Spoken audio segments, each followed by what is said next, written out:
Hello, my name is Burke Hedges, author of the best-selling book, The Parable of the Pipeline. I open my book with a story about Pablo and Bruno, who take two very different paths in their quest for financial independence. What you're about to see is the delightful animated story of their adventure.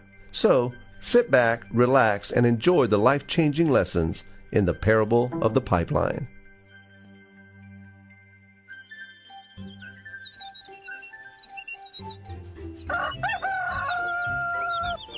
Far away, in a small village, near a beautiful valley, lived two friends, Pablo and Bruno.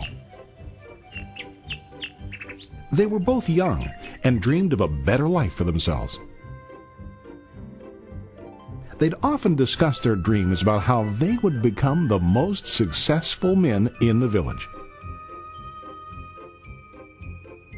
They weren't afraid of hard work, and they searched for opportunities to help realize their goals and achieve their dreams.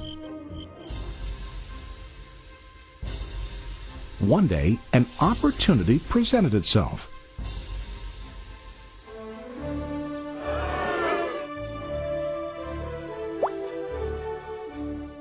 The mayor of the village decided to hire two people to bring water from a spring up on the mountain, across the valley, back down to the village. They were to be paid based on the amount of water delivered to the village. Bruno and Pablo enthusiastically got to work. Every day, from morning till evening, they carried buckets to and from the spring. They worked hard, carrying water to the village. In the evening, they'd return home with their day's wages.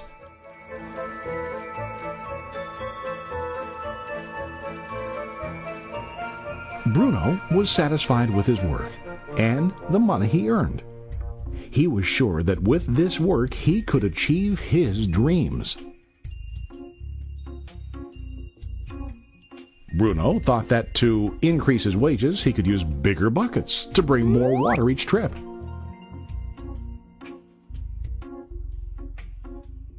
He believed with a larger income he would soon be able to buy a cow and the house that he dreamed about.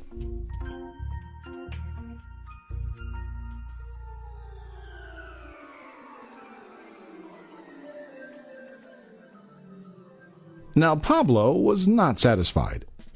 At the end of the day, his back and hands ached, and he was exhausted.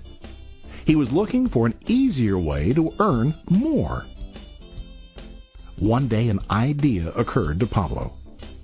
He imagined building a pipeline to deliver the water from the mountain spring to the village. With this pipeline, he could get more water to the village without carrying buckets back and forth from the spring to the village. Soon, he got very excited about his idea and began to plan. Pablo, of course, shared his idea with his friend Bruno and asked him to join with him to work on and help build the pipeline. Bruno thought the idea was crazy.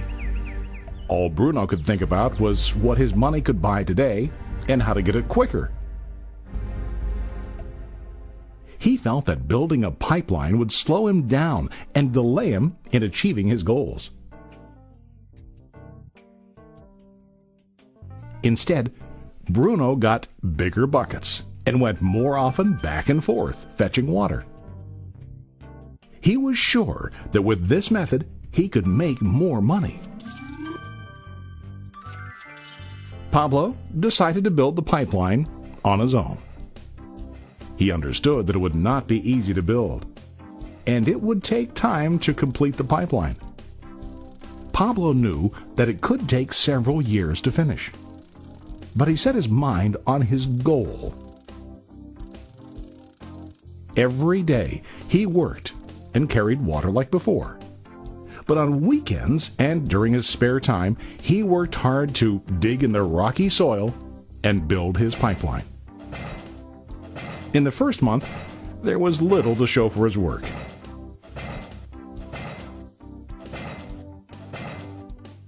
Bruno and the villagers laughed and teased him. They called him Pablo the Pipeline Man. During this time, Bruno's income doubled. He already bought a cow and a bigger house. His lifestyle changed. He now spent time after work in the bar, enjoying his hard-earned wages from delivering water.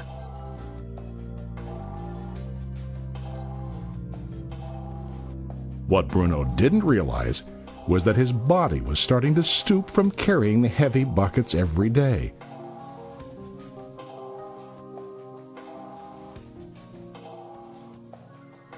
His face looked worn and his body tired.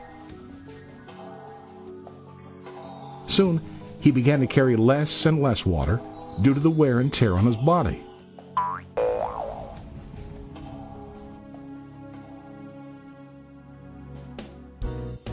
Month after month, Pablo worked. Soon a year passed, and then a second year. Finally, Pablo finished his pipeline. He now used his pipeline to deliver water to the village instead of carrying buckets. Pablo was now earning more money than ever before. The water continued flowing to the village, while Pablo wasn't working. While he slept and ate, the water flowed. Pablo was happy and proud of his insight, persistence, and hard work. Now his income flowed as long as the water flowed through his pipeline.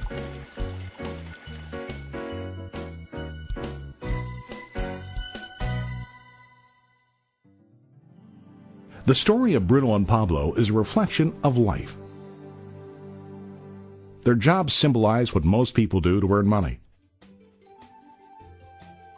Bruno gets his money using buckets. He goes back and forth, carrying his buckets from the spring to the village in exchange for money. To increase his income, he either has to go more frequently to the spring or to use larger buckets. It's common in real life to increase our income by working harder. For example, working overtime or getting a second job. We also increase the size of our buckets by accepting a higher paying position, which often includes spending more time on the job. Most of us exchange time for money like Bruno.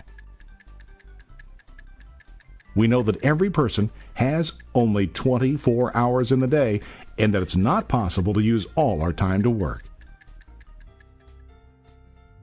The most difficult time comes when we can no longer exchange time for money due to age, health, or other reasons. Then, our income stops. Now let's review what Pablo did. Very wisely, Pablo did not exchange all of his time for a limited income, but he used some of his time to build a pipeline. He knew that the pipeline would bring ongoing income as long as the water flowed. An ongoing income that multiplied the time he worked each day. Pablo knew that someday, maybe because of age or health, he would no longer be able to exchange his available time for money. Pablo knew that if he could make his idea of a pipeline work, then he only has to do the hard work of building the pipeline. After the pipeline was completed, Pablo was able to monitor and maintain the flow of water to ensure that his income will continue.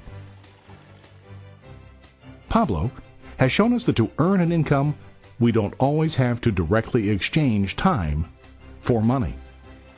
There really are better ways. How about you?